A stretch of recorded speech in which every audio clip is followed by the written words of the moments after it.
Hello my dear YouTube family, welcome back to Neeta tarot. ಇವತ್ತು ನಾನು ಯಾವ ವಿಚಾರವಾಗಿ ರೀಡಿಂಗ್ ಮಾಡ್ತಾ ಇದ್ದೀನಿ ಅಂತ ಹೇಳಿದ್ರೆ, ಆ ವ್ಯಕ್ತಿಗೆ ಮರಳಿ ನಿಮ್ಮ ಹತ್ರ ಬರೋದಕ್ಕೆ ಮನಸ್ಸು ಆಗ್ತಾ ಇದೆಯಾ? ಈಗಿನ ಪ್ರಸ್ತುತ ಭಾವನೆಗಳು ಆ ವ್ಯಕ್ತಿಯ ಮನಸ್ಸಿನಲ್ಲಿ ಏನಿದೆ ನಿಮ್ಮ ವಿಚಾರವಾಗಿ ಅಂತೇಳಿ. ಸಪೋಸ್ ನೀವಿಬ್ಬರು ಒಂದಷ್ಟು ಡಿವೋರ್ಸ್ ಲೆವೆಲ್ಗೆ ಹೋಗಿರಬಹುದು, ಹಸ್ಬೆಂಡ್ ವೈಫ್ ನಡುವೆ ಬಹಳಷ್ಟು ಕಿರಿಕಿರಿ ಆಗಿರಬಹುದು, ಅಥವಾ ರಿಲೇಷನ್ಶಿಪ್ಪಲ್ಲಿ ಇಬ್ಬರು ಡಿಸ್ಕನೆಕ್ಟ್ ಆಗಿರಬಹುದು, ಲವಲ್ಲಿ ನೀವು ಪ್ರೀತಿಸಿದಂತಹ ವ್ಯಕ್ತಿಯಿಂದ ನೋ ಕಾಂಟ್ಯಾಕ್ಟ್ ಸಿಚುವೇಶನ್ ಬಂದಿರಬಹುದು, ಯಾವುದೋ ಒಂದು ಸಂದರ್ಭದಿಂದ ನೀವಿಬ್ಬರು ದೂರ ಆಗಿರಬಹುದು. ಸೊ ಆ ವ್ಯಕ್ತಿಗೆ ಮರಳಿ ನಿಮ್ಮನ್ನು ಕಾಂಟ್ಯಾಕ್ಟ್ ಮಾಡುವಂತಹ ಮನಸ್ಥಿತಿ ಇದೆಯಾ ಅಥವಾ ಇಲ್ವಾ ಅನ್ನೋದೇ ಇವತ್ತಿನ ರೀಡಿಂಗ್ ಆಗಿರುತ್ತೆ. ಎಂದಿನಂತೆ ನಿಮ್ಮ ಮುಂದೆ 2 ಕಾರ್ಡ್ಗಳನ್ನು ಇಟ್ಟಿದ್ದೀನಿ. 2 ಕಾರ್ಡ್ಗಳ ಮೇಲೆ 2 ಸ್ಟೋನ್ಸ್ಗಳನ್ನ ಇಟ್ಟಿದ್ದೀನಿ. ಯಾವ ಸ್ಟೋನ್ ಇರುವ ಕಾರ್ಡ್, ಯಾವ ಕಾರ್ಡ್ ಇರುವ ಸ್ಟೋನ್ ನಿಮ್ಮ ಮನಸ್ಸಿಗೆ ತುಂಬಾ ಹತ್ತಿರ ರೆಸೊನೇಟ್ ಆಗ್ತಾ ಇದೆ, ಆ ಒಂದು ಕಾರ್ಡ್ನ ನೀವು ಸೆಲೆಕ್ಟ್ ಮಾಡ್ಕೊಳ್ಬೇಕಾಗತ್ತೆ. ಓಕೆ, ಯಾವ ಕಾರ್ಡ್ ತುಂಬಾ ಹತ್ತಿರ ರೆಸೊನೇಟ್ ಆಗ್ತಾ ಇದೆಯಲ್ಲ, ಆ ಒಂದು ಕಾರ್ಡ್ನ ಆ ವ್ಯಕ್ತಿ ಹೆಸರನ್ನ 3 ಬಾರಿ ಹೇಳ್ಕೊಂಡು ಸೆಲೆಕ್ಟ್ ಮಾಡ್ಕೊಳ್ಬೇಕಾಗತ್ತೆ. ಓಕೆ, ಫ್ಯೂ ಮಿನಿಟ್ಸ್ ಈ ವಿಡಿಯೋನ ಪಾಸ್ ಮಾಡಿ ನಿಮ್ಮ ಮನಸ್ಸಿಗೆ ಆ ವ್ಯಕ್ತಿ ನಿಜವಾಗಿಯೂ ಮರಳಿ ನಿಮ್ಮ ಜೀವನಕ್ಕೆ ಬರುವಂತಹ ಮನಸ್ಸಿದೆಯಾ, ಬರ್ತಾರಾ, ಈ ಎಲ್ಲ ವಿಚಾರವಾಗಿ ಆ ವ್ಯಕ್ತಿ ಹೆಸರನ್ನ 3 ಬಾರಿ ಹೇಳ್ಕೊಂಡು ಒಂದು ಕಾರ್ಡನ್ನ ಸೆಲೆಕ್ಟ್ ಮಾಡ್ಕೊಳ್ಳಿ.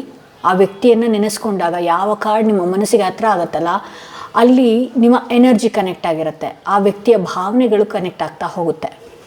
ಐ ಹೋಪ್ ನೀವು ಒಂದು ಕಾರ್ಡನ್ನ ಸೆಲೆಕ್ಟ್ ಮಾಡ್ಕೊಂಡಿದ್ದೀರಾ ಅಂತ ಹೇಳಿ. ಯಾರೆಲ್ಲ ಮೊದಲನೆಯ ಕಾರ್ಡ್ ಸೆಲೆಕ್ಟ್ ಮಾಡ್ಕೊಂಡ್ರಿ ಅವರ ರೀಡಿಂಗ್ ನೋಡೋಣ ಏನಾಗಿದೆ ಅಂತ ಹೇಳಿ. ಆ ವ್ಯಕ್ತಿಗೆ ಮರಳಿ ನಿಮ್ಮ ಜೀವನಕ್ಕೆ ಬರುವಂತಹ ಮನಸ್ಸಾಗುತ್ತಾ, ಆ ಮನಸ್ಥಿತಿ ಆ ವ್ಯಕ್ತಿಗಿದೆಯಾ ಈಗ ಅನ್ನೋದೇ ಇವತ್ತಿನ ರೀಡಿಂಗ್ ಆಗಿರುತ್ತೆ. ಯಾರೆಲ್ಲ ಮೊದಲನೆಯ ಸ್ಟೋನ್ ಇರುವಂತಹ ಕಾರ್ಡ್ ಸೆಲೆಕ್ಟ್ ಮಾಡ್ಕೊಂಡ್ರಿ ಆ ವ್ಯಕ್ತಿ ಏನು ಫೀಲ್ ಮಾಡ್ಕೊಳ್ತಾರೆ ನೋಡೋಣ. ಆ ವ್ಯಕ್ತಿಯ ಭಾವನೆಗಳು ಏನಿದೆ. ಓಕೆ, ಇಲ್ಲಿ ಹೇಳ್ತಾ ಹೋಗ್ತೇನೆ ನಾನು. ಇಲ್ಲಿ ಈ ವ್ಯಕ್ತಿ ಮತ್ತು ನಿಮ್ಮ ನಡುವೆ 3ನೇ ವ್ಯಕ್ತಿಯ ಪ್ರವೇಶ ಆಗಿರೋದ್ರಿಂದ, ಅಥವಾ ಈ ಹಿಂದಿನ ಆ ವ್ಯಕ್ತಿಗೆ 3ನೇ ವ್ಯಕ್ತಿಯ ಕಾಂಟ್ಯಾಕ್ಟ್ ಇರೋದರಿಂದ ಒಂದಷ್ಟು ನಿಮ್ಮ ಹತ್ರ ಆ ವ್ಯಕ್ತಿ ಬರೋದಕ್ಕೆ ಬಹಳಷ್ಟು ಕನ್ಫ್ಯೂಷನ್ ಸ್ಟೇಟ್ನಲ್ಲಿದ್ದಾರೆ ಅಂತ ಹೇಳಿ ತೋರಿಸ್ತಾ ಇದೆ. ಮರಳಿ ನಿಮ್ಮ ಲೈಫಿಗೆ ಬರೋದ್ರಿಂದ ಇಲ್ಲಿ ಥರ್ಡ್ ಪಾರ್ಟಿ ಸಿಚುವೇಶನ್ನಿಂದ ನಿಮ್ಮ ಮತ್ತು ಅವರ ನಡುವೆ ನೋ ಕಾಂಟ್ಯಾಕ್ಟ್ ಸಿಚುವೇಶನ್ಸ್ಗೂ ಕೂಡ ಬಂದಿರಬಹುದು, ಅಥವಾ ನಿಮ್ಮನ್ನು ಅವಾಯ್ಡ್ ಮಾಡೋದಕ್ಕೆ ಮುಖ್ಯ ಕಾರಣ ಇಲ್ಲಿ 3ನೇ ವ್ಯಕ್ತಿಗಳೇ ಅಂತಲೇ ಇರ್ಬೋದು.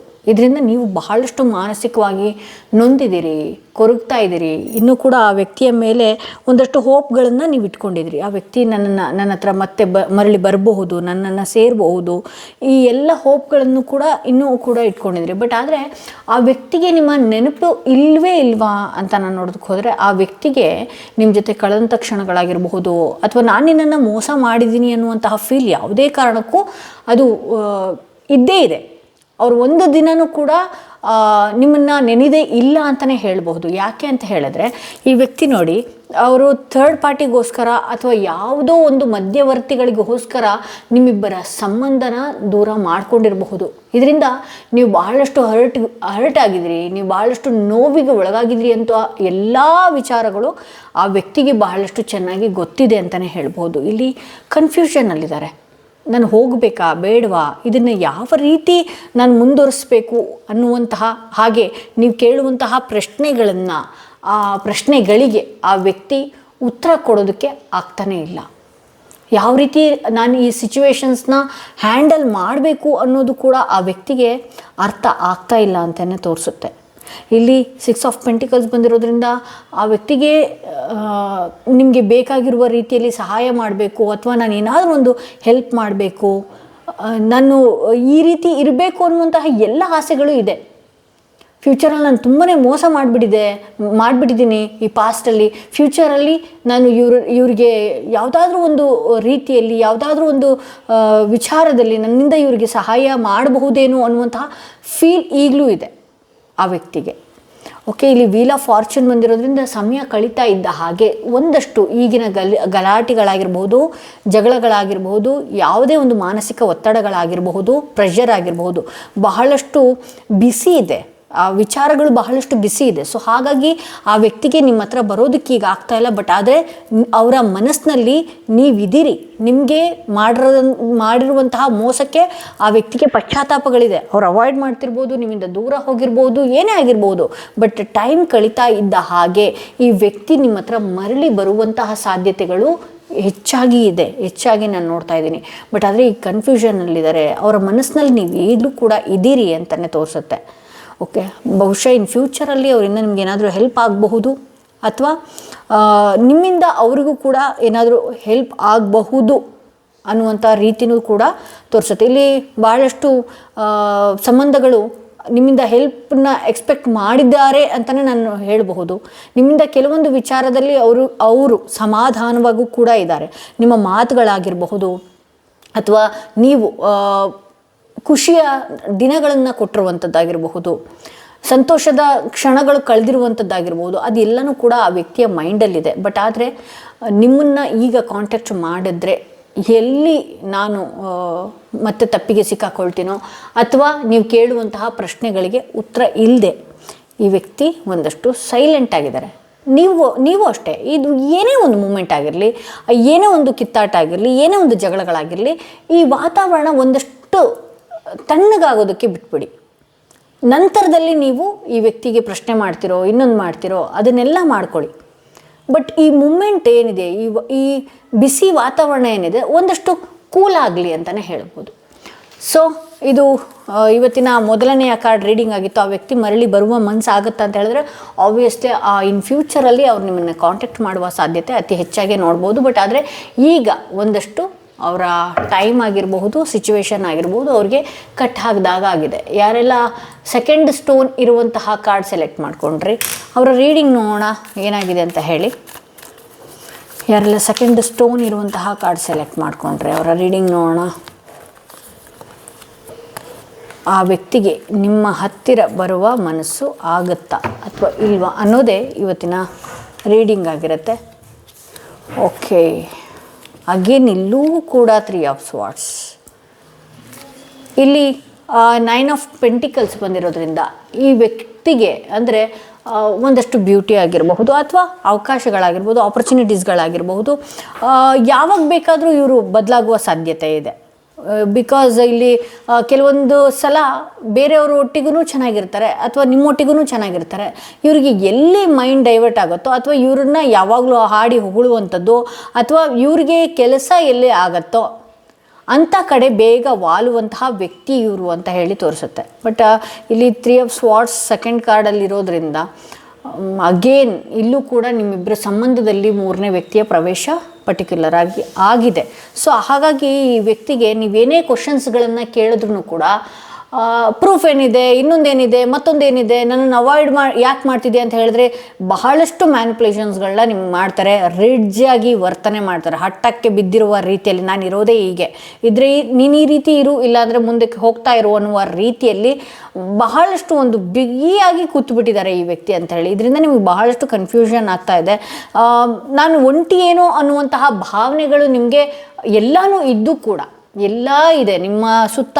ನಿಮಗೆ ಬೇಕಾಗಿರುವಂತಹ ವಿಚಾರಗಳು ಅಥವಾ ಬೇಕಾಗಿರುವಂತಹ ಥಿಂಗ್ಸ್ ಆಗಿರ್ಬೋದು, ಬೇಸಿಕ್ ನೀಡ್ಸ್ಗಳು ಏನಿದೆಯಲ್ಲ ಎಲ್ಲನೂ ಕೂಡ ನಿಮ್ಮ ಹತ್ರ ಇದೆ. ಬಟ್ ಆದರೂ ಕೂಡ ಈ ವ್ಯಕ್ತಿ ಎಷ್ಟು ಅವಾಯ್ಡ್ ನಿಮ್ಮನ್ನು ಮಾಡಿದ್ರೂ ಕೂಡ ಮತ್ತು ಇನ್ವಾಲ್ವ್ ಆಗ್ತಾ ಇದ್ರಿ, ಮತ್ತು ಆ ವ್ಯಕ್ತಿ ಬಗ್ಗೆನೇ ಯಾವಾಗಲೂ ಯೋಚನೆ ಮಾಡೋದು. ಅವ್ರು ಎಷ್ಟು ಅವಾಯ್ಡ್ ಮಾಡಿದ್ರೂ ಕೂಡ ಮತ್ತು ನೀವು ಆ ವ್ಯಕ್ತಿನೇ ಬೇಕು ಅನ್ನುವ ರೀತಿಯಲ್ಲಿ ಹಠಕ್ಕೆ ಬಿದ್ದಿದ್ದೀರಿ. ಬಟ್ ಆದರೆ ಇಲ್ಲಿ ನೋಡಿ, ಆ ವ್ಯಕ್ತಿ 3ನೇ ವ್ಯಕ್ತಿ ಜೊತೆಗೆ ಇದ್ರೂ ಕೂಡ ಅದು ಯಾವುದೇ ಕ್ಲಾರಿಟಿಗಳು ಕೂಡ ನಿಮಗೆ ಕೊಡೋದು ಇಲ್ಲ. ಓಕೆ, ಇಲ್ಲಿ ಸನ್ ಕಾರ್ಡ್ ಬಂದಿದೆ, ಮೇಜರಾಗಿ ಸನ್ ಕಾರ್ಡ್ ಬಂದಿರೋದ್ರಿಂದ ಆ ವ್ಯಕ್ತಿ ಮರಳಿ ನಿಮ್ಮ ಹತ್ರ ಬರುವ ಸಾಧ್ಯತೆ, ಏಕೆಂದರೆ ಸ್ಟ್ರೆಂತ್ ಕಾರ್ಡ್ ಇದೆ. ಸನ್ ಕಾರ್ಡ್ ಪಕ್ಕದಲ್ಲೇ ಮೇಜರ್ ಕಾರ್ಡ್ಸ್ಗಳಾಗಿರೋದ್ರಿಂದ ಹಠ, ಸಿಟ್ಟು, ಕೋಪ, ನೀವೇನಾದರೂ ಕ್ವಶನ್ಸ್ಗಳನ್ನು ಕೇಳಿದ್ರೆ ಅದಕ್ಕಿನ್ನೂ ಉಲ್ಟಾ ಮಾತನಾಡುವಂಥದ್ದು, ಜಗಳಗಳು ಮಾಡುವಂಥದ್ದು ಎಲ್ಲನೂ ಕೂಡ ಇದೆ. ಬಟ್ ಆದರೆ ನಿಮ್ಮನ್ನು ಬಿಟ್ಕೊಡೋದಕ್ಕೂ ಕೂಡ ಮನಸ್ಸಿಲ್ಲ. ಈ ವ್ಯಕ್ತಿಗೆ ಥರ್ಡ್ ಪಾರ್ಟಿಯ ಒಂದಷ್ಟು ಕ್ರಷ್ ಅಂತನೋ, ಅಥವಾ ಥರ್ಡ್ ಪಾರ್ಟಿಯ ಒಂದಷ್ಟು ಎನರ್ಜಿ ಏನಿದೆ, ಆ ಮನಸ್ಸೇನಿದೆ ಅವ್ರ ಕಡೆ ವಾಲುವಂಥದ್ದು, ಈ ರೀತಿ ಎಲ್ಲ ಈ ವ್ಯಕ್ತಿ ಆಗ್ತಾ ಇದ್ದಾರೆ. ಬಟ್ ಆದರೆ ಇಲ್ಲಿ ಸ್ಟ್ರಾಂಗ್ ಆಗಿ ಮೇಜರ್ ಕಾರ್ಡ್ಗಳನ್ನ ನಾನು ನೋಡ್ತಾ ಇರೋದ್ರಿಂದ ಮೇಜರಾಗಿ ಆ ವ್ಯಕ್ತಿ ನಿಮ್ಮ ಹತ್ರ ಮರಳಿ ಬಂದೇ ಬರ್ತಾರೆ ಅಂತಲೇ ತೋರಿಸುತ್ತೆ. ಈಗಿನ ಸಮಯ ಯಾರೋ ಯಾವುದೋ ಅಟ್ರಾಕ್ಷನ್ಗೆ ಒಳಗಾಗಿರುವಂಥದ್ದು, ಯಾವುದೋ ಒಂದು ಕ್ರಷ್ಗೆ ಒಳಗಾಗಿರುವಂಥದ್ದು, ಅಥವಾ ಅವರಿಂದ ನನಗೇನೋ ಆಗಿಬಿಡುತ್ತೆ ಅನ್ನುವಂತಹ ಭಾವನೆಯಿಂದ ಆ ವ್ಯಕ್ತಿ ಅವ್ರ ಹತ್ರ ಹೋಗಿದ್ದಾರೆ. ಬಟ್ ಆದರೆ ಇಲ್ಲಿ ನೀವೇನೇ ಪ್ರಶ್ನೆಗಳನ್ನು ಮಾಡಿದ್ರೂ ಕೂಡ ಈ ವ್ಯಕ್ತಿ ನಿಮಗೆ ಒಂದಷ್ಟು ಸಿಟ್ಟಲ್ಲಿ ವರ್ತನೆ ಮಾಡುವಂಥದ್ದು, ನಾನು ಇರೋದೇ ಹೀಗೆ ಅಂತ ವರ್ತನೆ ಮಾಡುವಂಥದ್ದು, ಅವರ ಲೂ ಪಾಯಿಂಟ್ಸ್ಗಳನ್ನು ನೀವು ಎಲ್ಲೂ ಕೂಡ ಫೈಂಡ್ ಔಟ್ ಮಾಡೋದಕ್ಕೆ ಆಗೋದಿಲ್ಲ. ಅಥವಾ ಥರ್ಡ್ ಪಾರ್ಟಿ ಒಟ್ಟಿಗೆ ಇವ್ರು ಇದ್ದಾರೆ ಅಂತ ಹೇಳಿದ್ರೂ ಕೂಡ ನಿಮಗೆ ಯಾವುದೋ ಪ್ರೂಫ್ ಇಲ್ಲದೆ ಇರುವ ರೀತಿಯಲ್ಲಿ ಈ ವ್ಯಕ್ತಿ ಮಾಡ್ತಾರೆ ಅಂತಲೇ ತೋರಿಸುತ್ತೆ. ಸೊ ಅಗೇನ್ ಇಲ್ಲಿ ಸನ್ ಕಾರ್ಡ್ ಮತ್ತು ಸ್ಟ್ರೆಂತ್ ಕಾರ್ಡ್ ಇರೋದ್ರಿಂದ ಈ ವ್ಯಕ್ತಿ ಬಂದೇ ಬರ್ತಾರೆ. ಈ ವ್ಯಕ್ತಿ ಮರಳಿ ನಿಮ್ಮ ಲೈಫಿಗೆ ಮತ್ತೆ ಎಂಟ್ರಿ ಕೊಡ್ತಾರೆ ಅಂತಲೇ ಇಲ್ಲಿ ತೋರಿಸುತ್ತೆ. ಒಂದಷ್ಟು ಈಗಿನ ಸಮಯ ಏನಿದೆಯಲ್ಲ, ಈಗಿನ ಸಮಯ ನೀವು ಬಹಳಷ್ಟು ಸೈಲೆಂಟ್ ಆಗಿರೋದೇ ಉತ್ತಮ ಆಗಿರುತ್ತೆ. ಹಾಗೆ ನೀವು ಎಷ್ಟು ಪ್ರಶ್ನೆಗಳನ್ನು ಮಾಡ್ತಾ ಇದ್ದೀರಿ ಆ ಪ್ರಶ್ನೆಗಳಿಗೆ ದಯವಿಟ್ಟು ಫುಲ್ ಸ್ಟಾಪ್ಗಳನ್ನು ಇಡಿ ಅಂತ ಹೇಳಬಹುದು. ಬಟ್ ಯಾಕೆ ಇದನ್ನು ಹೇಳ್ತಾ ಇದ್ದೀನಿ ಅಂತ ಹೇಳಿದ್ರೆ, ಈ ವ್ಯಕ್ತಿ ತುಂಬ ಹರ್ಟ್ ಆಗುವ ರೀತಿಯಲ್ಲಿ ಮಾತನಾಡುವಂಥದ್ದು ಕೂಡ ಇದೆ ಅಂತ ಹೇಳಿ ತೋರಿಸುತ್ತೆ. ಬಹಳಷ್ಟು ಹರ್ಟ್ ಆಗ್ತೀರಿ, ಅಲ್ಲಿ ನಿಮ್ಗೆ ಯಾವುದೇ ಥರ ಒಂದು ಕ್ಲಾರಿಫಿಕೇಷನ್ ಕೂಡ ಈ ವ್ಯಕ್ತಿ ತೋರಿಸೋದಿಲ್ಲ, ಕೊಡೋದು ಇಲ್ಲ ಅಂತ ಹೇಳಿ ತೋರಿಸುತ್ತೆ. ಸೊ ಇದು ಇವತ್ತಿನ ರೀಡಿಂಗ್ ಆಗಿತ್ತು. ಯಾರೆಲ್ಲ ಫಸ್ಟ್ ಟೈಮ್ ನನ್ನ ವೀಡಿಯೋ ನೋಡ್ತಾ ಇದ್ರಿ ಸಬ್ಸ್ಕ್ರೈಬ್ ಮಾಡೋದನ್ನ ಮರಿಬೇಡಿ. ಯಾರಿಗೆಲ್ಲ ಇಂಡಿವಿಜುವಲ್ ಆಗಿ ಪರ್ಸನಲ್ ಟಾರೋಟಿಂಗ್ ಸೆಷನ್ ಬೇಕು ಅನ್ನೋದಾದರೆ ಡಿಸ್ಕ್ರಿಪ್ಷನಲ್ಲಿ ಕೊಟ್ಟಿರುವಂಥ ನಂಬರ್ಗೆ ಕಾಲ್ ಮಾಡಿ ಮುಂಚಿತವಾಗಿ ಅಪಾಯಿಂಟ್ಮೆಂಟ್ಗಳನ್ನು ಪಡಿಬೇಕಾಗತ್ತೆ. ಹಾಗೆ ಕ್ರಿಸ್ಟಲ್ಸ್ಗಳನ್ನು ಬುಕ್ ಮಾಡಬೇಕು ಅನ್ನೋದಾದರೆ ದಯವಿಟ್ಟು ಅದೇ ನಂಬರ್ಗೆ ವಾಟ್ಸಪ್ ಮುಖಾಂತರ ಮಾತ್ರ ನೀವು ಬುಕ್ ಮಾಡ್ಕೊಳ್ಳಿ ಅಂತ ಹೇಳ್ತಾ ಈ ವಿಡಿಯೋನ ಇಲ್ಲಿಗೆ ಮುಗಿಸ್ತಾ ಇದ್ದೀನಿ. ಮತ್ತಷ್ಟು ವಿಡಿಯೋದೊಂದಿಗೆ ನಾನು ನಿಮ್ಮನ್ನು ಭೇಟಿ ಆಗ್ತೀನಿ. ಯಾಕೆ ವಾಟ್ಸಪ್ ಮುಖಾಂತರ ಅಂತ ಹೇಳಿದ್ರೆ, ತುಂಬ ಕಾಲ್ಗಳನ್ನು ಅಟ್ ಎ ಟೈಮ್ ಎಲ್ಲರೂ ರಿಸೀವ್ ಮಾಡೋದಕ್ಕಾಗೋದಿಲ್ಲ, ಇರೋದೊಂದೇ ನಂಬರ್ ಅಲ್ವಾ. ನೋಡೋಣ ಇನ್ ಫ್ಯೂಚರಲ್ಲಿ 2 ನಂಬರ್ಗಳು 2 ಅಸಿಸ್ಟೆಂಟ್ಸ್ಗಳನ್ನು ಇಡೋದಕ್ಕೆ ಪ್ರಯತ್ನ ಮಾಡ್ತೀನಿ ಅಂತ ಹೇಳ್ತಾ ಈ ವಿಡಿಯೋನ ಇಲ್ಲಿಗೆ ಮುಗಿಸ್ತಾ ಇದ್ದೀನಿ. ಮತ್ತಷ್ಟು ವಿಡಿಯೋದೊಂದಿಗೆ ನಾನು ನಿಮ್ಮನ್ನು ಭೇಟಿ ಆಗ್ತೀನಿ.